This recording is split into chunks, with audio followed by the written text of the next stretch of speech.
Darshan photo viral ಆಗ್ತಾ ಇದ್ದಂತೆ Wilson garden ನಾಗ ಕೆರಳಿ ಕೆಂಡವಾಗಿದ್ದಾನೆ. ಫೋಟೋ ವೈರಲ್ ಆಗ್ತಾ ವಿಚಾರಕ್ಕೆ ಸಂಬಂಧಪಟ್ಟಂಗೆ ಹೊಡೆದಾಟ ನಡೆದಿದೆ. ಫೋಟೋ ವೈರಲ್ ಮಾಡಿದ್ದು ನೀನೇ ಅಂತ ರೌಡಿ ವೇಲು ಮೇಲೆ ಎರಗಿದ್ದಾನೆ.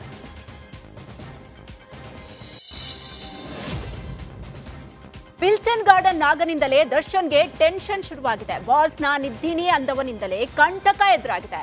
ಈ ಜೈಲ್ ನಂದೇ ಅಂತ ಬಿಲ್ಟಪ್ ಕೊಟ್ಟಿದ್ದ ನಾಗನನ್ನ ನಂಬಿ ದರ್ಶನ್ ಟೀ ಪಾರ್ಟಿ ಮಾಡಿದ್ದ. ಪ್ರತಿದಿನವೂ ವಿಶೇಷ ಭದ್ರತಾ ಕೊಠಡಿ ಎದುರಿನ ಗ್ರೌಂಡ್ ಬಳಿ ಕುಳಿತು ಹರಟೆ ಹೊಡಿತಾ ಇದ್ರು. ಆದ್ರೆ ಫೋಟೋ ವೈರಲ್ ಬೆನ್ನಲ್ಲೇ ದರ್ಶನ್ಗೂ ಢವ ಢವ ಶುರುವಾಗಿದೆ. ಈಗ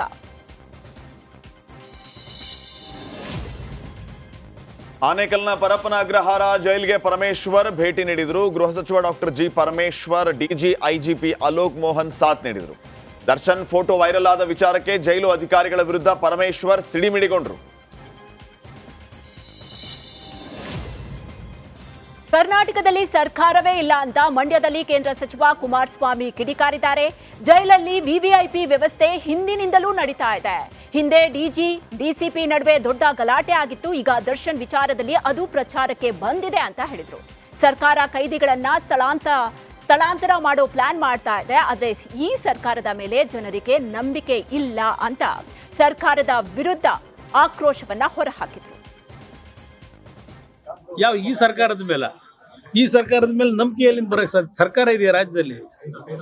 ಸರ್ಕಾರ ಇದೆಯಾ ರಾಜ್ಯದಲ್ಲಿ? ಆಡಳಿತ ಅಂತಕ್ಕಂಥ ಒಂದು ನಡವಳಿಕೆನೇ ಇಲ್ಲ. ಸರ್ಕಾರ ಇದೆ ಅಂತಕ್ಕಂಥ ಭಾವನೆಗಳೇ ಇಲ್ಲ. ಇವತ್ತು ಇರ್ತಕ್ಕಂಥದ್ದು ಬರೀ ಭ್ರಷ್ಟಾಚಾರದ ಬಗ್ಗೆ ಬೀದಿಲಿ ಚರ್ಚೆ ಮಾಡ್ಕೊಂಡು ಬೈಕೊಂಡು ಓಡಾಡೋದೇ ಕೆಲಸ ಆಗಿದೆ. ಸರ್ಕಾರದಲ್ಲಿ ಮಂತ್ರಿಗಳಿಗೆ ಕೆಲಸಗಳಿಲ್ಲ, ಮುಖ್ಯಮಂತ್ರಿಗೆ ಸಮಯ ಇಲ್ಲ. ಅವರು ಹಲವಾರು ಹಗರಣಗಳಲ್ಲಿ ಹಲವಾರು ಜನ ಸಿಲುಕಿ ಇವತ್ತು ಆ ಹಗರಣದ ಬಗ್ಗೆ ಸಮಜಾಯಿಷಿ ಕೊಟ್ಕೊಳ್ಳೋದಕ್ಕೆ ಅವ್ರ ದಿನ ಬೆಳಗ್ಗೆ ಇದ್ರೆ ಅದೇ ಅವರಿಗೆ ಸಮಯ ಸಾಕಾಗ್ತಿಲ್ಲ. ಇನ್ನು ಆಡಳಿತದ ವ್ಯವಸ್ಥೆಯಲ್ಲಿ ಬರಕ್ಕೆ ಸಾಧ್ಯ ಇಲ್ಲಿ ನೋಡ್ತಾ ಇಲ್ವಾ? ಇಲ್ಲಿ ಸೆಂಟ್ರಲ್ ಜೈಲಲ್ಲಿ ಪೊರ್ಕಿಗೆ ರಾಜಾತಿಥ್ಯಕ್ಕೆ ಸಿಎಂ ಕೆಂಡಾಮಂಡಲರಾಗಿದ್ದಾರೆ. ಅಧಿಕಾರಿಗಳಿಗೆ ಕ್ಲಾಸ್ ತೆಗೆದುಕೊಂಡು ವಾರ್ನಿಂಗ್ ಕೊಟ್ಟಿದ್ದಾರೆ. ತಪ್ಪಿತಸ್ಥ ಅಧಿಕಾರಿಗಳ ವಿರುದ್ಧ ಕ್ರಮ ಕೈಗೊಳ್ಳುವಂತೆ ಪೊಲೀಸ್ ಮಹಾನಿರ್ದೇಶಕರಿಗೆ ಸೂಚಿಸಿದ್ದಾರೆ.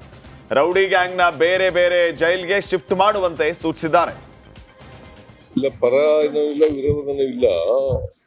But there is a lapse on the part of the officers concerned. ನಾವೀಗಾಗಲೇ 7 ಜನನ ಸಸ್ಪೆಂಡ್ ಮಾಡಿದ್ದೀವಿ. ಇನ್ನು ಕೆಲವ್ರನ್ನ ಸಸ್ಪೆಂಡ್ ಮಾಡಬೇಕಾಗಿದೆ. ಇವತ್ತು ಹೋಮ್ ಮಿನಿಸ್ಟ್ರಿಗೆ ಹೇಳಿದ್ದೀನಿ, ಅಲ್ಲಿ ವಿಸಿಟ್ ಮಾಡಿ ಯಾರು ಇದಕ್ಕೆಲ್ಲ ಅವಕಾಶ ಮಾಡಿಕೊಟ್ಟಿರ್ತಕ್ಕಂಥವ್ರು ಯಾರು ನೋಡಿ ಅವ್ರ ಮೇಲೆ ಕ್ರಮ ತಗೋಬೇಕು ಅಂತ ಹೇಳಿದ್ದೀನಿ.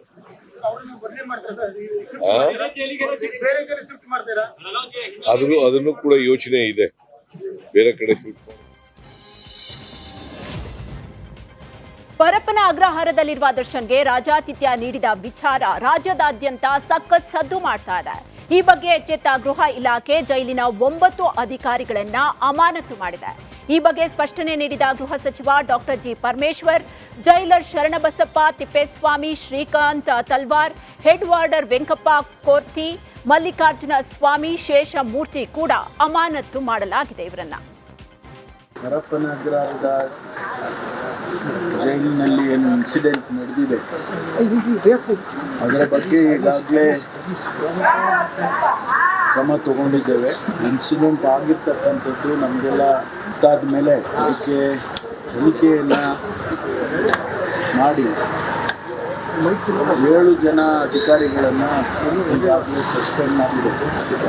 ಈಗ ಬಂದಾದಮೇಲೆ ನಮಗೆ ಸಿಕ್ಕಿರ್ತಕ್ಕಂಥ ಮಾಹಿತಿಯಲ್ಲಿ ಅವರ ನೆಗ್ಲಿಜೆನ್ಸ್ ಕೂಡ ಕಂಡು ಬಂದಿದೆ ಅಂತ ಹೇಳಿ ಅವರನ್ನು ಸಸ್ಪೆಂಡ್ ಮಾಡಿ. ದರ್ಶನನ್ನ ಬೇರೆ ಜೈಲ್ಗೆ ಶಿಫ್ಟ್ ಮಾಡೋ ವಿಚಾರಕ್ಕೆ ಸಂಬಂಧಪಟ್ಟಂಗೆ ಗೃಹ ಸಚಿವ ಡಾಕ್ಟರ್ ಜಿ ಪರಮೇಶ್ವರ್ ಪ್ರತಿಕ್ರಿಯಿಸಿದ್ದಾರೆ. ದರ್ಶನ್ರನ್ನ ಸದ್ಯಕ್ಕೆ ಬೇರೆ ಕಡೆ ಸ್ಥಳಾಂತರ ಮಾಡಲಾಗುವುದಿಲ್ಲ ಅಂತ ಹೇಳಿದ್ದಾರೆ. ಈ ಪ್ರಕರಣದ ಕುರಿತು ಕಠಿಣ ಕ್ರಮ ಕೈಗೊಳ್ಳುವುದಾಗಿ ತಿಳಿಸಿದರು. ಶಿಫ್ಟಿಂಗ್ ಅದು ಈಗ ಸದ್ಯದಲ್ಲಿ ನಾವು ಚರ್ಚೆ ಮಾಡ್ತಾ ಇದ್ದೇವೆ. ನೋಡೋಣ ಅದು ಏನು ಯಾವ ರೀತಿ ಮುಂದಿನ ಕ್ರಮ ತಗೋಬೇಕು ಅದನ್ನು ಮಾಡ್ತೀವಿ. ಶಿಫ್ಟಿಂಗ್ ಅದು ಈಗ ಸದ್ಯದಲ್ಲಿ ನಾವು ಚರ್ಚೆ ಮಾಡ್ತಾ ಇದ್ದೇವೆ. ನೋಡೋಣ ಅದು ಏನು ಯಾವ ರೀತಿ ಮುಂದಿನ ಕ್ರಮ. ಜೈಲಲ್ಲಿ ಪೊರ್ಕಿ ಗ್ಯಾಂಗ್ಗೆ ಕಾಂಗ್ರೆಸ್ ಸರ್ಕಾರ ರಾಜಾತಿಥ್ಯ ನೀಡ್ತಾ ಇದೆ ಅಂತ ವಿಪಕ್ಷ ನಾಯಕ ಆರ್ ಅಶೋಕ್ ಕಿಡಿಕಾರಿದ್ದಾರೆ. ಜೈಲಿನಲ್ಲಿ ಫೋಟೋ ತೆಗೆಯೋದಕ್ಕೆ ಮೊಬೈಲ್ ಎಲ್ಲಿಂದ ಸಿಕ್ತು? ಇದಕ್ಕೆ ಸರ್ಕಾರ ಉತ್ತರ ಕೊಡಬೇಕು ಅಂತ ವಿಪಕ್ಷ ನಾಯಕ ಆರ್ ಅಶೋಕ್ ಆಗ್ರಹಿಸಿದರು. ರೈಡ್ ಮಾಡಿ ಅಲ್ಲಿರೋ ಏನೇನಿದೆಯೋ ಮೊಬೈಲ್ಗಳು ಎಲ್ಲ ಸೀಸ್ ಮಾಡಿದ್ರು. ಅಕ್ರಮ ಏನು ನಡೀತಾ ಇತ್ತೋ ಅದೆಲ್ಲವನ್ನು ತಡೆಗಟ್ಟುವಂಥ ಕೆಲಸವನ್ನು ಮಾಡಿದ್ರು. ಅದಾಗಿದ್ದು 4 ದಿನಕ್ಕೆ ಈ ಫೋಟೋ ತೆಗಿಯೋಕ್ಕೆ ಮೊಬೈಲ್ ಎಲ್ಲಿಂದ ಬಂತು? ಅದು ದೊಡ್ಡ ಪ್ರಶ್ನೆ. ಮತ್ತು ಅಲ್ಲಿ ಆ ಥರ ರಾಜಾವರೋಷವಾಗಿ ಕಾಫಿ, ತಿಂಡಿ, ಸಿಗರೇಟು ಇವೆಲ್ಲ ಕೊಡೋವಂಥದ್ದು ಏನು ಆಗ್ತಾಯಿದೆ, ಇದಕ್ಕೆ ಸರ್ಕಾರ ಉತ್ತರ ಕೊಡಬೇಕು. ಸರ್ಕಾರ ನುಳ್ಚ್ಕೊಳ್ಳೋವಂಥ ಪ್ರಯತ್ನವನ್ನು ಮಾಡೋದು. ಒಂದು ಕಡೆ ಅವ್ರನ್ನ ಭೇಟಿ ಮಾಡಿ ನಾನು ಸಹಾಯ ಮಾಡ್ತೀನಿ ಅನ್ನೋ ಒಂದು ಸಂದೇಶ ಕೊಡೋದು, ಇನ್ನೊಂದು ಕಡೆ ಈ ಥರ ಜೈಲುಗಳಲ್ಲಿ ರಾಜಾರೋಷವಾಗಿ ಈ ಮಾದಕ ವಸ್ತುಗಳನ್ನೆಲ್ಲ ಕೊಡುವಂಥ ಒಂದು ಆಗ್ತಾ ಇದ್ದಾರೆ. ರಾಜ್ಯದಲ್ಲಿ ಈಗಾಗಲೇ ಕಾನೂನು ಸುವ್ಯವಸ್ಥೆ ಕುಸಿದೋಗಿದೆ ಅಂತ ನಾವು ಹೇಳ್ಬಿಟ್ಟಿದ್ದೀರಿ ಈಗ ಆಲ್ರೆಡಿ. ದರ್ಶನ್ಗೆ ರಾಜಾತಿಥ್ಯ ವಿಚಾರದ ಬಗ್ಗೆ ಸಚಿವ ಸತೀಶ್ ಜಾರಕಿಹೊಳಿ ಪ್ರತಿಕ್ರಿಯೆ ನೀಡಿದ್ದಾರೆ. ಎಲ್ಲದಕ್ಕೂ ಉತ್ತರ ಕೊಡೋದಕ್ಕಾಗೋದಿಲ್ಲ, ಅದು ಸಾರ್ವಜನಿಕ ಹಿತಾಸಕ್ತಿ ವಿಷಯವೇ ಅಲ್ಲ ಅಂತ ಸಚಿವ ಜಾರಕಿಹೊಳಿ ಹೇಳಿದ್ದಾರೆ.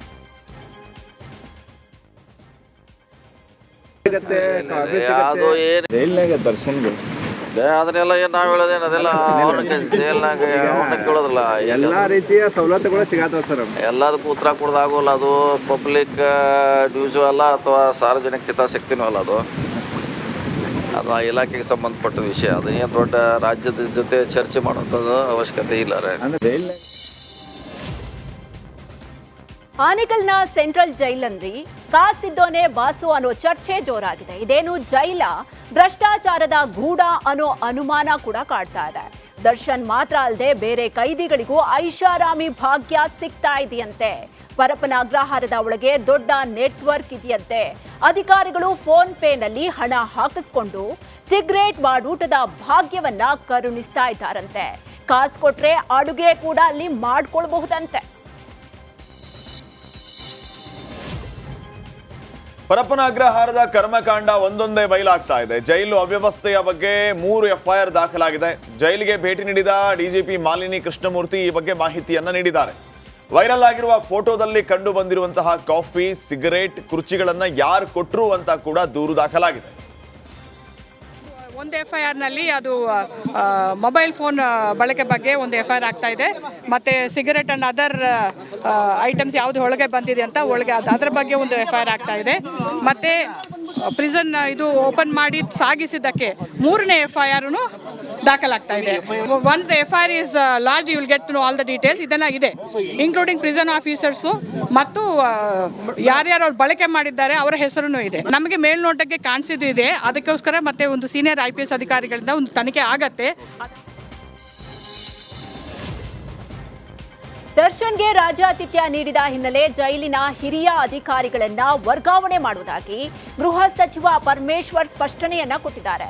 ಘಟನೆ ಬಗ್ಗೆ ಪ್ರತಿಕ್ರಿಯಿಸಿದ ಸಚಿವ ಪರಮೇಶ್ವರ್, ಇಂತಹ ಘಟನೆ ನಡಿಬಾರದು, ಇದಕ್ಕೆಲ್ಲ ಯಾರು ಅವಕಾಶ ಕೊಟ್ಟಿದ್ದಾರೆ ಅವರ ವಿರುದ್ಧ ಕ್ರಮವನ್ನ ಕೈಗೊಂಡಿದ್ದೀವಿ, ಹಿರಿಯ ಅಧಿಕಾರಿಗಳನ್ನ ಅಲ್ಲಿಂದ ಶಿಫ್ಟ್ ಮಾಡ್ತೀವಿ ಅಂತ ಸ್ಪಷ್ಟನೆ ಕೊಟ್ಟರು.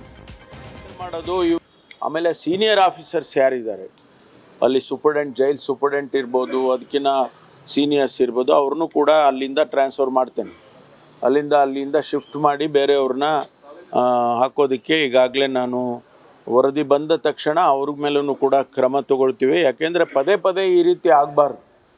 ಯಾವುದೇ ಜೈಲಿನಲ್ಲಾಗಲಿ ರಾಜ್ಯದಲ್ಲಿರ್ತಕ್ಕಂಥ ಎಲ್ಲ ಬಂದಿಖಾನೆಗಳಲ್ಲೂ ಕೂಡ ನಾವು ಸೆನ್ಸಿಟೈಸ್ ಮಾಡಿದ್ದೀವಿ, ಕ್ಯಾಮ್ರಾಗಳು ಹಾಕ್ತಾ ಇದ್ದೀವಿ, CCTVಗಳನ್ನ ಹಾಕ್ತಾ ಇದ್ದೀವಿ, ಆಮೇಲೆ ಜಾಮರ್ಸ್ಗಳಾಗ್ತಾ ಇದ್ದೀವಿ. ಇಷ್ಟೆಲ್ಲ ಆದರೂ ಕೂಡ ಇನ್ನೂ ಇಂಥ ಘಟನೆಗಳು ನಡೆಯುತ್ತೆ ಅಂತ ಹೇಳಿದ್ರೆ ಅಧಿಕಾರಿಗಳು ಇನ್ನೂ ಹೆಚ್ಚಿನ ಕಠಿಣವಾಗಿ ಅವರು ಕೆಲಸ ಮಾಡಬೇಕಾಗ್ತದೆ. ಅದರಿಂದ ಇನ್ನು ದರ್ಶನ್ಗೆ ರಾಜಾತಿಥ್ಯ ನೀಡಿದ ಕುರಿತು ಮಾಧ್ಯಮದ ಪ್ರತಿನಿಧಿಗಳು ಪ್ರಶ್ನೆ ಮಾಡಿದಾಗ ಡಾಕ್ಟರ್ G. ಪರಮೇಶ್ವರ್ ಸಿಡಿಮಿಡಿಗೊಂಡಿದ್ದಾರೆ. ದರ್ಶನ್ ಕೇಸನ್ನ ಸಡಿಲಗೊಳಿಸುವ ಪ್ರಶ್ನೆನೇ ಇಲ್ಲ, ಯಾರ ಒತ್ತಡಕ್ಕೂ ಸರ್ಕಾರ ಮಣಿಯೋದಿಲ್ಲ ಅಂತ ಹೇಳಿದರು. ಹೌದ್ರಿ, ಅದನ್ನೇ ಹೇಳ್ತಾ ಇದ್ದೀನಿ, ಕ್ರಮ ತಗೊಳ್ತೀವಿ ಅಂತ. ಇನ್ನೇನು, listen to me, you are not interrogating me. You are not interrogating. ಕೇಳೋದು ಕೇಳ್ಕೊಳ್ಳಿ ಅಪ್ಪ, ಹೇಳೋದು ಕೇಳ್ಕೊಳ್ಳಿ. ನಾನು ಕೋಪ ಮಾಡ್ಕೊಳ್ತಿಲ್ಲ, ನೀವು ಹೇಳೋದು ಕೇಳಬೇಕು. ಹೇಳೋದು ಕೇಳಬೇಕಲ್ಲ ನೀವು. ಹೇಳೋದು ನೋಡಿ, ಕೇಳಿ ಸ್ವಲ್ಪ. ಇವತ್ತು ನಾನು ಹೇಳ್ತಾ ಇರ್ತಕ್ಕಂಥದ್ದು ಯಾವ ರೀತಿಯಲ್ಲಿ ಘಟನೆ ನಡೀತು, ಅದಕ್ಕೆ ನಾವೇನು ಕ್ರಮ ತಗೊಂಡಿದ್ದೀವಿ, ಮುಂದೆ ಯಾವ ರೀತಿ ನಡೀದ. ಜೈಲಲ್ಲಿ ದರ್ಶನ್ ಬಿಂದಾಸ್ ಲೈಫ್ ಬಗ್ಗೆ ರಿಪಬ್ಲಿಕ್ ಕನ್ನಡ ವರದಿ ಬೆನ್ನಲ್ಲೇ ಗೃಹ ಇಲಾಖೆ ಫುಲ್ ಅಲರ್ಟ್ ಆಗಿದೆ. ಈಗಾಗಲೇ ಪರಪ್ಪನ ಅಗ್ರಹಾರದ 9 ಜೈಲು ಅಧಿಕಾರಿಗಳನ್ನ ಗೃಹ ಸಚಿವ ಪರಮೇಶ್ವರ್ ಅಮಾನತುಗೊಳಿಸಿದ್ದಾರೆ. ಫೋಟೋ ಕ್ಲಿಕ್ ಮಾಡಿದ್ಯಾರು? ಹಿರಿಯ ಅಧಿಕಾರಿಗಳು ಇದರಲ್ಲಿ ಶಾಮೀಲಾಗಿದ್ರೆ ಅವರ ಮೇಲೂ ಕೂಡ ಕ್ರಮವನ್ನ ತೆಗೆದುಕೊಳ್ತೀವಿ ಅಂತ ಹೇಳಿದ್ರು. ಇದು ರಿಪಬ್ಲಿಕ್ ಕನ್ನಡದ ಬಿಗ್ ಇಂಪ್ಯಾಕ್ಟ್. ಜೈಲಲ್ಲಿ ದರ್ಶನ್ಗೆ ರಾಜಾತಿಥ್ಯದ ಹಿನ್ನೆಲೆ ಗೃಹ ಸಚಿವರನ್ನ ದಯಾನಂದ ಭೇಟಿ ಮಾಡಿದ್ದಾರೆ. ಗೃಹ ಸಚಿವ ಡಾಕ್ಟರ್ ಜಿ ಪರಮೇಶ್ವರ್ ಅವರಿಗೆ ಬೆಂಗಳೂರು ಪೊಲೀಸ್ ಆಯುಕ್ತ ದಯಾನಂದ್ ಅವರು ಮಾಹಿತಿಯನ್ನ ನೀಡಿದರು. ಕಾನೂನು ಸುವ್ಯವಸ್ಥೆ ಎಡಿಜಿಪಿ ಆಗಿರುವಂತಹ ಹಿತೇಂದ್ರ ಅವರಿಂದಲೂ ಕೂಡ ಮಾಹಿತಿಯನ್ನ ಪಡೆದಿದ್ದಾರೆ ಹೋಮ್ ಮಿನಿಸ್ಟರ್. ಬಳಿಕ ಡಾಕ್ಟರ್ ಜಿ ಪರಮೇಶ್ವರ್ ಪರಪ್ಪನ ಅಗ್ರಹಾರ ಜೈಲಿಗೆ ಭೇಟಿ ನೀಡಿದರು. ದರ್ಶನ್ ಫೋಟೋ ವೈರಲ್ ಬೆನ್ನಲ್ಲೇ ಪರಪ್ಪನ ಅಗ್ರಹಾರ ಜೈಲಿಗೆ ಡಿಜಿಪಿ ಮಾಲಿನಿ ಕೃಷ್ಣಮೂರ್ತಿ ಭೇಟಿ ನೀಡಿದ್ರು. ಮೊದಲಿಗೆ ದರ್ಶನ್ ವಿಲ್ಸನ್ ಗಾರ್ಡನ್ ನಾಗನನ್ನ ವಿಚಾರಣೆ ನಡೆಸಿ ನಂತರ ಇಬ್ಬರನ್ನೂ ಮುಖಾಮುಖಿ ಕೂರಿಸಿ ಮಾಲಿನಿ ಪ್ರಶ್ನೆಯನ್ನ ಕೇಳಿದ್ರು. ನೀವಿಬ್ರು ಯಾವಾಗ ಭೇಟಿ ಮಾಡಿದ್ರಿ? ಎಷ್ಟು ಸಲ ಭೇಟಿಯಾಗಿದ್ರಿ? ಭೇಟಿಗೆ ಅವಕಾಶ ಕೊಟ್ಟ ಅಧಿಕಾರಿ ಯಾರು ಅಂತ ಪ್ರಶ್ನೆ ಮಾಡಿದ್ರು. ನಂತರ ಅಮಾನತುಗೊಂಡ ಅಧಿಕಾರಿಗಳ ವಿಚಾರಣೆಯನ್ನ ನಡೆಸಿದ್ದಾರೆ. ಸೆಂಟ್ರಲ್ ಜೈಲ್ನ ಸಿಸಿಟಿವಿ ಕೂಡ ಪರಿಶೀಲನೆಯನ್ನ ಮಾಡಿದ್ರು. ರೌಡಿ ಶೀಟರ್ಸ್ ಜೊತೆ ಗುರುತಿಸಿಕೊಂಡಂತ ದರ್ಶನ್ಗೆ ಮತ್ತೊಂದು ಸಂಕಷ್ಟ ಎದುರಾಗಿದೆ. ರೌಡಿ ಶೀಟರ್ಸ್ ಜೊತೆ ದರ್ಶನ್ ಫೋಟೋ ವೈರಲ್ ಹಿನ್ನೆಲೆ ಸೂಕ್ತ ಕ್ರಮಕ್ಕೆ ಇಲಾಖೆ ಮುಂದಾಗಿದೆ. ಕೇವಲ ಜೈಲು ಅಧಿಕಾರಿಗಳ ವಿರುದ್ಧ ಕ್ರಮ ಕೈಗೊಳ್ಳುವುದು ಮಾತ್ರವಲ್ಲ, ಕೆಲವೇ ದಿನಗಳಲ್ಲಿ ಆರೋಪಿಗಳ ಕಮಾಮ್ ಎತ್ತಲಿಕ್ಕೆ ಕಾರಾಗೃಹ ಇಲಾಖೆ ಅಧಿಕಾರಿಗಳು ನಿರ್ಧಾರ ಮಾಡಿದ್ದಾರೆ. ವಿಲ್ಸನ್ ಗಾರ್ಡನ್ ನಾಗನ ಜೊತೆ ದರ್ಶನ್ ರಿಲ್ಯಾಕ್ಸ್ ಮೋಡ್ನಲ್ಲಿ ಕಂಡು ಬಂದಿದ್ದು ಫೋಟೋ ಲೀಕ್ ಆದ ಬೆನ್ನಲ್ಲೇ ಪೊಲೀಸರು ಅಲರ್ಟ್ ಆಗಿದ್ದಾರೆ. ನಾಗ ಅಲ್ಲದೆ ಕುಳ್ಳ ಸೀನನ ಜೊತೆಗೂ ಕಾಣಿಸಿಕೊಂಡಿದ್ದು ದಾಸನಿಗೆ ಮತ್ತಷ್ಟು ರೌಡಿಗಳ ಪರಿಚಯದ ಸಾಧ್ಯತೆ ಇದೆ. ಹೀಗಾಗಿ ಪೊಲೀಸರು ಅಲರ್ಟ್ ಆಗಿದ್ದಾರೆ. ದರ್ಶನ್ಗೆ ಹಲವು ರೌಡಿ ಶೀಟರ್ಗಳು ಕಾಂಟ್ಯಾಕ್ಟ್ನಲ್ಲಿರುವಂತಹ ಅನುಮಾನ ಕೂಡ ವ್ಯಕ್ತವಾಗಿದೆ. ದರ್ಶನ್ ಕಾಂಟ್ಯಾಕ್ಟ್ನಲ್ಲಿರುವಂತಹ ರೌಡಿಗಳ ಬಗ್ಗೆ ಪೊಲೀಸರು ಈಗ ಮಾಹಿತಿಯನ್ನ ಕಲೆ ಹಾಕ್ತಾ ಇದ್ದಾರೆ. ಶಾಂತಿ ಕೊಡಿಸಿ ಅಂತ ಕೇಳಿದರು. ದರ್ಶನ್ ವಿರುದ್ಧ ಸರ್ಕಾರ ಕ್ರಮ ಕೈಗೊಳ್ಳಬೇಕು ಅಂತ ಆಗ್ರಹಿಸಿದರು. ಇಲ್ಲಿವರೆಗೂ ನ್ಯಾಯ ಪೊಲೀಸರು ನೋಡಿದಾಗ ನಮ್ಗೆ ಆ ನಂಬಿಕೆ ಭರವಸೆನೇ ಇತ್ತು. ಕೆಲವೆಲ್ಲ ಘಟನೆಗಳು ನೋಡಿದಾಗ ನ್ಯಾಯಾಂಗನೂ ಕೂಡ ನಮಗೆ ನ್ಯಾಯ ಇವತ್ತು ನಾವು ಯಾರು ತಪ್ಪಿಸ್ರಿ ಅಂತ ನಾವು ಹೇಳ್ತಾ ಇದ್ದೀವಿ. ಯಾರು ತಪ್ಪಿಸಿದ್ರು ಆಗಿದ್ದಾರೆ, ಅವ್ರಿಗೆ ಶಿಕ್ಷೆ ಆಗಬೇಕು. ತನ್ನ ಮೂಲಕ ನನ್ನ ಮಗನಿಗೆ ಶಾಂತಿ ಸಿಗಬೇಕು. ಏಕೆಂದರೆ ನನ್ನ ಮಗನ ಕಳ್ಕೊಂಡದ್ದು ನನಗೆ ಗೊತ್ತು ಏನಂತ. ಅವ್ರಿಗೆ ಆರಾಮಾಗಿ ಕೂತ್ಕೊಂಡ್ರಿಗೆ ಯಾರಿಗೆ ಗೊತ್ತಿರ್ತೈತೆ. ಇದು ನಿರ್ದಾಕ್ಷಿಣ್ಯವಾಗಿ ಸರ್ಕಾರ ಇದ್ರ ಬಗ್ಗೆ ತನಿಖೆ ಮಾಡಬೇಕು. ಅವ್ರಿಗೆ ಯಾವ ರೀತಿ ಕೊಟ್ಟಿದ್ದಾರೆ, ಯಾರು ಕೊಟ್ಟಿದ್ದಾರೆ, ಅವ್ರಿಗೆ ಶಿಕ್ಷೆ ಅವರು ಕೊಡಬೇಕು. ಇದ್ರ ಮುಖಾಂತರ ನಾನು ಸರ್ಕಾರವನ್ನು ಸರ್ಕಾರನ ಕೈ ಮುಗಿದು ಕೇಳ್ಕೊಂತೀನಿ. ಅವ್ರಿಗೆ ತಪ್ಪಿಸಿದ್ರೆ ಆಗಬಾರ್ದು. ಅದು ಸರ್ಕಾರ ಇಲ್ಲಿವರೆಗೂ ನಂಬಿಕೆ ಇಟ್ಕೊಂಡು ಜನ ಸರ್ಕಾರನ ನಂಬಿದ್ದಾರೆ, ಪೊಲೀಸರು ನಂಬಿದ್ದಾರೆ. ನ್ಯಾಯ ನನ್ನ ಜೊತೆಗೆ ಜೈಲಲ್ಲಿ ದರ್ಶನ್ ರಾಜಾತಿಥ್ಯ ಇತರೆ ಆರೋಪಿಗಳ ಹೆತ್ತವರು ಆಕ್ರೋಶ ಹೊರಹಾಕಿದ್ರು. ದರ್ಶನ್ಗೆ ಜೈಲಲ್ಲಿ ಎಲ್ಲಾ ಸಿಗ್ತಾ ಇದೆ, ದುಡಿದು ತಿನ್ನೋ ಮಕ್ಕಳು ಜೈಲಿಗೆ ಹೋಗಿ ಕೂತಿದ್ದಾರೆ ಅಂತ ಆರೋಪಿ ಅನುಕುಮಾರ್ ತಾಯಿ ಜಯಮ್ಮ ಆಕ್ರೋಶ ಭರಿತವಾಗಿ ಮಾತನಾಡಿದ್ರು. ನಮ್ಗೇನ್ ಜಮೀನಿದ್ಯಾ, ಇರೋದು ಗುಡ್ಸಲು ಅಂತ ಹೇಳಿ ಅಳಲನ್ನ ತೋಡ್ಕೊಂಡ್ರು. ದರ್ಶನ್ ಕರುಣೆ ಇಟ್ಟು ನಮ್ಮ ಮಕ್ಕಳನ್ನ ಬಿಡಿಸ್ಬೇಕು ಅಂತ ಹೇಳಿದ್ರು. ಅದೇ ನಮ್ಮ ಏನು ಅಂದ್ರೆ ನಮ್ಮ ಕೈಲಿ ಏನು ಶಕ್ತಿ ಇಲ್ಲ ಬಿಡಿಸ್ಕೊಂಬರಕ್ಕೆ. ಮತ್ತೆ ಅವ್ರ ಪರವಾಗಿ ಹೋಗಿದ್ದೇನಲ್ಲ, ಮತ್ತೆ ಅವ್ರು ಹೆಲ್ಪ್ ಮಾಡ್ಬೇಕು ಅಂತ ನಾವು ಇದನ್ನ ಮಾಡ್ತೀವಪ್ಪ. ಏನ್ ಮಾಡ್ಬೇಕು ಅದಕ್ಕೆ? ನಮ್ಮ ಹತ್ರ ಅಷ್ಟೊಂದು ದುಡ್ಡು ಕೊಟ್ಟು ಬಿಡಿಸ್ಕೊಂಬರೋ ಶಕ್ತಿ ಇತ್ತು. 2 ತಿಂಗಳಾತ್ ನನ್ನ ಮಗ ಹೋಗಿ ದುಡಿಮೆ ಮಾಡೋ ಮಕ್ಳು ಹೋಗಿ ಅಲ್ಲಿ ಕುಂತಿದಾವೆ. ನಾವೇನ್ ಮಾಡ್ಬೇಕು ಹೇಳ್ರಿ?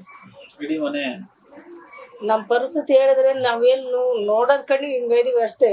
ಒಳಗ್ಲದ್ ಯಾರ ಕಡೆ ಸ್ವಸತಿ ರಾಗಿ ಅಕ್ಕಿ ಸಿಗ್ತಾವ ಅದನ್ನ ತಿಂತ ಜೀವನ ಮಾಡ್ತೀವಿ. ಅವ್ರು ಕೊಡ್ತಾರಂತ ಮಾತ್ರ. ಪರಪ್ಪನ ಅಗ್ರಹಾರ ಜೈಲಿನ ಒಂದೊಂದೇ ಕರ್ಮಕಾಂಡ ಬಯಲಾಗ್ತಾ ಇದೆ. ಜೈಲಲ್ಲಿಯೇ ರೌಡಿ ಕುಳ್ಳಾಸೀನ ಹುಟ್ಟುಹಬ್ಬ ಆಚರಣೆ ಮಾಡಿಕೊಂಡಿದ್ದಾನೆ. ಪಿಸ್ತೂಲ್ ಮಾದರಿಯ ಕೇಕ್ ಕಟ್ ಮಾಡಿ ಸಂಭ್ರಮಿಸಿದ್ದಾನೆ. ಹುಟ್ಟುಹಬ್ಬದ ಸಮಯದಲ್ಲಿ ವಿಲ್ಸನ್ ಗಾರ್ಡನ್ ನಾಗ ಕೂಡ ಭಾಗಿಯಾಗಿದ್ದ. ಇದೇನು ಸೆಂಟ್ರಲ್ ಜೈಲ, ರೌಡಿಗಳ ಪಿಕ್ನಿಕ್ ಸ್ಪಾಟ್ ಅನ್ನುವಂತಹ ಪ್ರಶ್ನೆ ಈಗ ಎದ್ದಿದೆ.